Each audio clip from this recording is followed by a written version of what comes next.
Well, it's happening. Multiple Kansas State players have entered the transfer portal.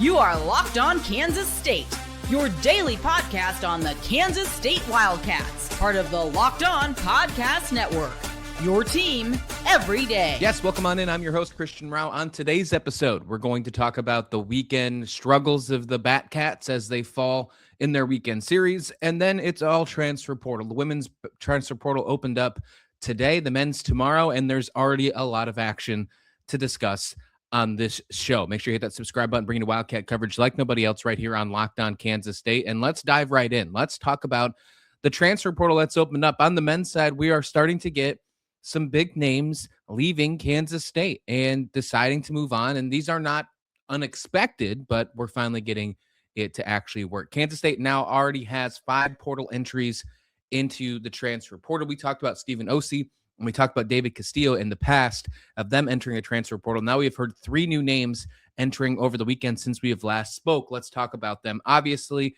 the big names coming in here are arguably 2 of the biggest players talent-wise heading into last season. PJ Haggerty, Abdi Bashir, and then true freshman from last season, Exavier Wilson, will enter the transfer portal. So that leaves 5 now, and that leaves currently only 2 players on the roster for Kansas State at this time, unofficially, if you will, getting ready for next season. We'll see what happens from some of the other players if they decide to stay or go. Andre Koshik, Taj Manning being the 2 that really, I think, about have a good chance of sticking around, if any. But other than that, PJ Haggerty, it's not unexpected, but moving on. Averaged 23.4 points per game this past season, which was good enough for 3rd in the country.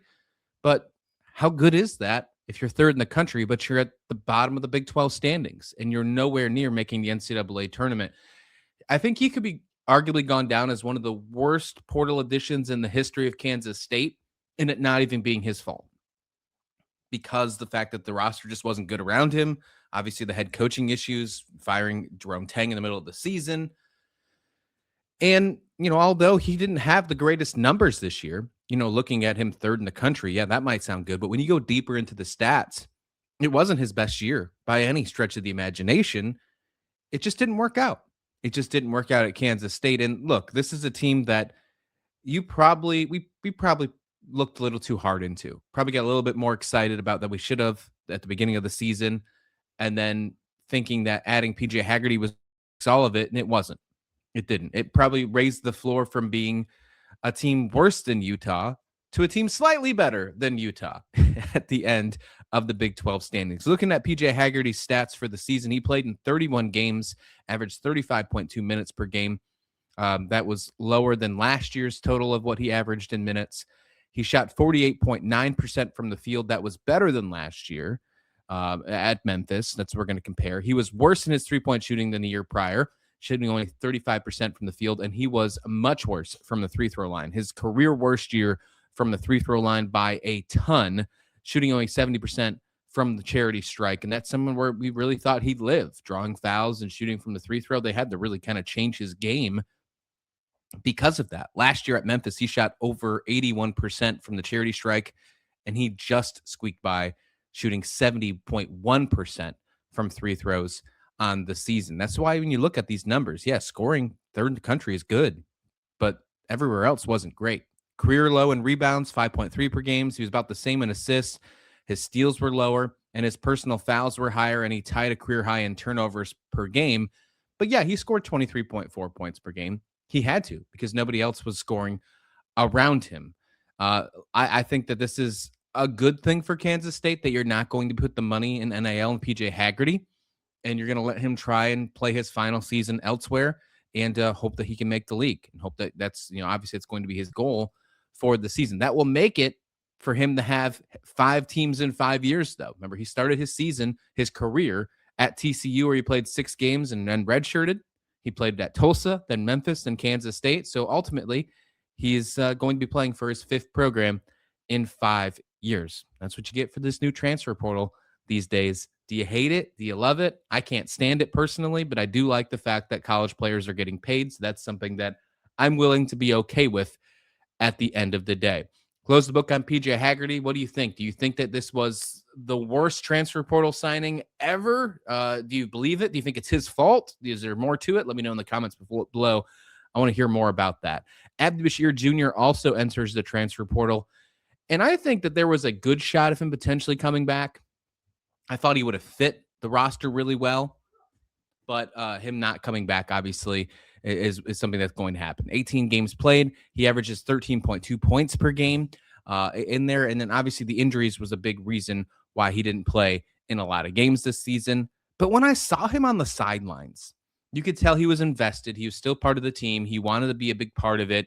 And that's why I thought maybe he would fit with Casey Alexander's squad and maybe want to be a part of the rebuild. And when you look at, the fact that they didn't get Tyler Lundblade, who commits to Tennessee, the actual play of Abdi Bashir, I think, would have fit with Casey Alexander. I personally think this one hurts more than PJ Haggerty, but I do think that, look, you got to make a clean slate and move on from some of these players, especially some of these big transfer portal pieces that just didn't work in the Jerome Tang era. So maybe there was an opportunity for him to come back, but it looks like it's the right decision to move on from all of these. And then third, let's talk about the third piece here, and that's Exavier Wilson. True freshman last season, didn't get a chance to play. And look, he was the only freshman on the roster for Jerome Tang. And the two freshmen of the last 2 years have now entered the transfer portal early with Exavier Wilson and David Castillo. I was curious to see if Exavier Wilson was going to stick around just because of the fact that he redshirted here, and maybe you gave him an opportunity to move on or at least try and participate and play in here and work for some minutes. But maybe it just didn't work out. Or maybe it's not a good fit for Casey Alexander. Who knows? Now the fact is, I'm a little concerned about where he'll end up, just because you redshirt at a Power 4 program. You don't really have a lot of tape to prove. And unless he really liked where, some of the coaches really liked his play, he might have to step down a level, maybe to the mid-majors, to get some playing time. There was a report that just came out. I can't confirm it yet because I haven't dug into it enough, but I did see in one of the reports that Matthew Driscoll might be taking an assistant head coaching job at North Carolina State, NC State. So if that's the case, maybe he can find himself landing over in the ACC. But other than that, I do think potentially he could fall down to the mid-majors. I'm curious to see where some of these players will land, though, right? With Matthew Driscoll obviously going somewhere else. We're still waiting if Jerome Tang will take an assistant job or a head coaching job somewhere else. Some of these players were really loyal to Jerome Tang, Abdi Bashir Jr. being one that was reported being a very loyal player to Jerome Tang. If he gets an assistant, head coach job somewhere, or maybe a head coach in the mid-majors or whatever the case may be, I wonder if there's some legal issues of him not taking a job this year because of what is going on with the potential lawsuit with Kansas State because of his termination with cause. But if that's the case, do some of those follow? Do they follow Jerome Tang to maybe Baylor or somewhere else in the upcoming days? The transfer portal for the men's opens tomorrow after the NCAA national championship tonight between Michigan and UConn, and we'll see what happens after that. On the other side, though, the women's portal has opened today. After UCLA winning the national championship for the women's game on Sunday, the portal opens, and they're just one day ahead of the men's. And unfortunately, Jeff Mittie is going to have a little bit of work to do with that young core because a big name has hit the portal, and I think that's going to change the way you have to build the roster. And I think this one hurts. This one really stings. We'll talk about that next right here on Locked On Kansas State. But first, Wayday is here, and if you've been thinking about upgrading your space, this is the time to do it. We're talking about some of the best deals of the year on furniture, decor, outdoor essentials, everything you need to refresh your home during Wayday at Wayfair. It's offering up to 80% off with fast and free shipping on everything, making it easy to find pieces that fit your style and your budget. What is this? What's Wayfair? Well, Wayfair is super easy to filter by size, style, price. You're not just wasting time scrolling. Reviews and photos help you feel confident in what you're getting. And Wayfair's verified products are vetted by specialists, so you know you're getting every quality you deserve. Whether it's upgrading a room, adding outdoor pieces, or just finding something that ties your space together, it makes the whole process simple from start to finish. So Wayday is the sale to shop the best deals in home. We're talking up to 80% off with fast and free shipping on everything. So head to wayfair.com April 25th through the 27th to shop Wayday. That's WAYFAIR.com, Wayfair. Every style, every home. Hey, welcome back to Locked On Kansas State, and thanks for making it your first listen of the day. If you want even more Locked On Kansas State, consider going ad-free and join the Everydayers Club. All you gotta do is go to lockedonkansasState.supercast.com or check the show notes below for more information where you can go ad-free, get exclusive Discord access, and much more by joining the Everydayers Club. We talked about the men's transfer portal, which does officially open tomorrow, April 7th to April 21st. But you go shift one day back, including today, April 6th to April 20th, is when the women's portal opens. And it's been reported that the portal has only been open for, since we're talking, less than 12 hours now.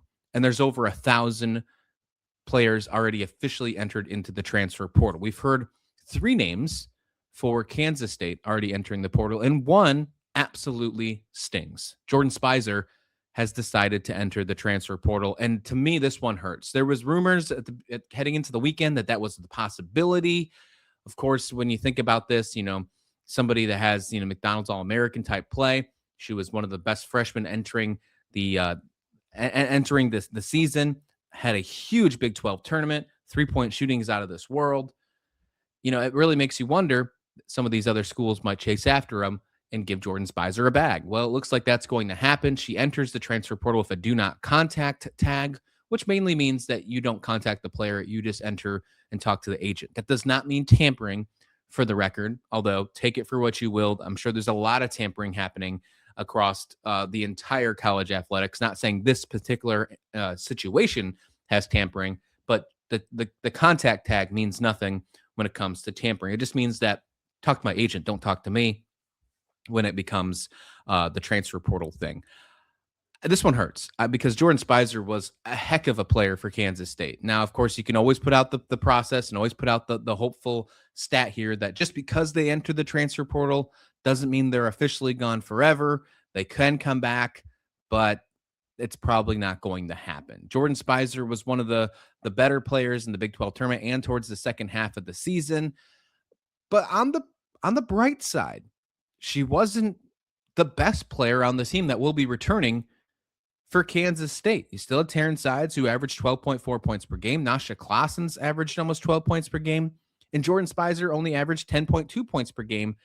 She was 4th on the team in scoring, behind Sides, Claessens, and Heel, who will be leaving because of eligibility. She'll be playing professional in Australia. The biggest thing that's going to hurt is having Jordan Speiser's 3-point shooting. Now, she wasn't even the best in 3-point shooting this past year, but she definitely was great in the Big 12 tournament for sure. She was 4th on the team behind Sides, Garcia, and Claessens in 3-point percentage with 34.9%, but she ultimately made attempted a ton of 3-point attempts. She was 2nd on the team, only behind Taryn Sides with 3-point attempts with 209, and Taryn Sides was only 2 ahead of her with 211, and she was 2nd on the squad in 3-point makes, only behind Sides. Jordan Speiser had 73 3-point makes. After Sides, who we all expected and knew she makes 3-pointers, we've seen it for years now, there's a huge drop down in 3-point shooting in 3-point makes. Taryn Sides made 82 3-point makes last year. Speiser made 73. And then in 3rd place was Nastja Claessens with 42. So there's a huge drop down. And then after that, it gets into the 20s. And that's, Heel, Arenas, and Foy. And 2 of those are just entered the portal. One's leaving. We're going to talk about them in a minute. And then Gina Garcia only made 13. So there's a bunch of production behind the arc that is going to have to get replaced for losing Jordan Speiser. And the fact that you are potentially going to have to look into the portal for other spots as well, because you're trying to get bigger, because that's something that obviously was a huge issue towards the end of the season, having to use Claessens and Speiser in those type of roles. Jeff Mittie's going to be busy. And I think this is something that, maybe you expected it because you started hearing these rumors, but this isn't obviously something that you wanted to have to deal with entering, the transfer portal on the first day.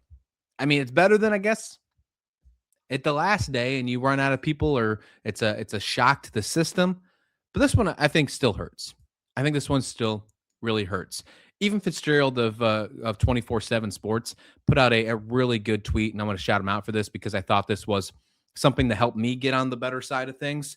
And he said this: at the moment, Kansas State returns 2 of the 3 top scorers, 3 of its top 4 rebounders, and 3 of its top 4 players in assists, and 4 of the 5 top players in steals. And then when you think about it and you go back to those of the who you're actually missing, most of those stat lines is losing Tess Heel, who you're going to lose anyway, and not Jordan Speiser. Although there was a lot of upside behind her, although I thought she could turn into a really good player, and I think she still will wherever she lands, you're still bringing back a ton of talent and a ton of production. And I think that if anybody, and I know a lot of Kansas State fans are going to feel a little different about the transfer portal, especially because of the focus on the men's side over the last couple of years, but Jeff Mittie has done a really excellent job over the last few seasons in the transfer portal. Bring in Tess Heel, bring in Tamira Poindexter, and he's done a really good job at filling the holes and taking care of business when it comes to that. So I think that Jeff Mittie is going to be fine. I think he's got a plan. I'm excited to see what that plan's going to be. And I still think that as long as there's not another huge, bomb to drop on Kansas State's women's team entering the portal, if this is where all it is, it stops right here, I think this team can still build and be an NCAA tournament team for the years to come, starting just as soon as next season. We talked about it last week. Anaya Foy enters the transfer portal. Isela Arenas has officially entered the portal as well. And then Tess Heel is leaving the program. So that leaves 3 people entering the portal. Tess Heel leaving. There is a rumor out there. I haven't confirmed it yet. So if it is wrong, I apologize, but might as well put it out here because it's what I'm hearing, that Michaela Parks will be leaving the program. She was honored at Senior Day this past season, but she does have 1 year of eligibility because of her redshirt year, her sophomore year, because of injury. So it sounds like she might be leaving the program, though, maybe moving on from basketball. If so, I wish her well. But if she does come back, great. She was a great role player for Kansas State over the last couple seasons. But if that's the case, then there's another room open. It sounds like there's the potential of 4 to 5 transfers for Kansas State. More on the 4 side because there is 1 freshman coming in, 3-star out of Arizona. So we'll see what happens. We'll see what happens in the near future for Kansas State. But I think this is a huge loss. Losing Jordan Speiser, I'm not going to try and sugarcoat it by any stretch of the imagination. But when you look at some of the numbers, Tess Heel was the bigger impact because of the eligibility-wise. Kansas State's still in good hands. Taryn Sides, Nastja Claessens, Gina Garcia. There's still a lot of good pieces on this team that can get them back to the NCAA tournament as soon as next season. Let's talk maybe something that's not so good, and that's the Batcats. They lose a crucial series to TCU this weekend, 2-1, and I think it's time to start panicking. We'll do that next right here. Maybe we shouldn't panic. Maybe we should. We'll do it next right here on Locked On Kansas State. But first, this episode of Locked On Kansas State is brought to you by Intuit TurboTax. It's tax time, but for a lot of us, the old way of doing taxes is, a lot. Trying to book an appointment, that's not the most convenient. Sitting in a waiting room with a stack of papers, emailing back and forth, and wondering if you really get the situation. But this year, you're getting a major upgrade. Intuit TurboTax now has in-person locations nationwide. You can meet face-to-face with a real tax expert, and your documents get uploaded straight to your TurboTax app on the spot. And just like that, you're done. Your TurboTax expert works to get you every dollar you deserve while getting real-time notifications as you go about your day. It's the relief of walking in and meeting a real person and walking out knowing the taxes are being handled right. So head to TurboTax.com/local to find a store near you and book your appointment today.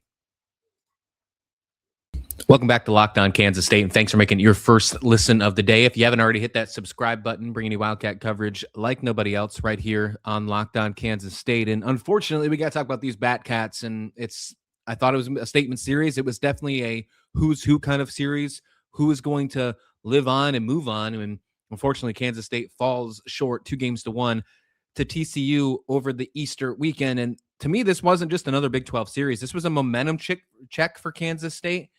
and they did not live up to the expectations. TCU rolled in really hot into this one, and they just couldn't live up to the expectations. They won a huge game in game one. It was a walk-off win, 13-12. I mean, it gave you the feelings of like, man, the Batcats are alive. The offense is humming. It felt great, but you also got to think about how the rest of it felt. They still gave up 12 runs. It was an early warning sign of what potentially could come the rest of the weekend. And that's exactly what happened in games 2 and 3. You lose 9-3 in game two. TCU explodes late. The sixth inning had a huge surge right there, and pitching fell apart again. The bullpen struggled in game 2. The game got away really quickly, and Kansas State just can't stop these momentum swings. It's been 3 series in a row now that you've lost because of these momentum swings. Your Big 12 record drops to 5-7, and you're no longer figuring things out. You're now chasing the conference. You're now putting pressure on every remaining weekend the rest of the way. And this team has officially moved from contender to prove it every weekend territory. And that shouldn't be something that's happening to arguably one of the greatest offenses that Kansas State's seen in quite some time, with the exception of Sunday, because they got shut out at home, only 6 hits, no runs. And look, Pete Hughes even says that you can't win if you don't score. And for once, the bullpen actually played good enough for you to win, but the offense just was non-existent. So now you're in a point to where, which one are you going to get? Are you getting good offense? Are you getting good pitching? You haven't been able to put 2 and 2 together. And that is a huge issue if you're trying to be a team that wants to get to Omaha, which I do think they still have Omaha expectations and realistic, possibilities just looking at the offensive loan. But that pitching instability is just huge. It's a major struggle. Multiple arms used this weekend, no consistency. They can't stop the rallies. They can't protect leads. And in Big 12 play and conference play, that's death. That's just not going to happen. The offense disappearing when it mattered was unfortunate. And look, I think that you could probably think that that's not going to happen every time, every weekend, because we've seen that it's been consistently good all year long. But 13 runs on Friday and then 3 the rest of the weekend, you just have to get better. You can't get shut out in game 3, especially in a pivotal game 3 where you're trying to win a series for the first time in multiple weeks, almost a month. Good offenses don't vanish in rubber matches. And that one did. It happened. So now you're taking a step back and you're wondering, what is Kansas State's identity? What are they? Are they a slugging team? I think they are. I think they have to be. Are they a small ball team? What kind of offense are they going to be? They just need to be explosive, whatever it is, because that is what's going to carry them the rest of the season, because they are definitely not a pitching first team. They have to just hope that the pitching can stand, and whatever they gave you on Sunday, they have to give you on Friday and Saturday as well, because that is exactly what you need. Because let's keep it reality. We talked about it in the preview on Friday. As of right now, there was only one team that was potentially hosting a Big 12 regional from a Big 12 conference.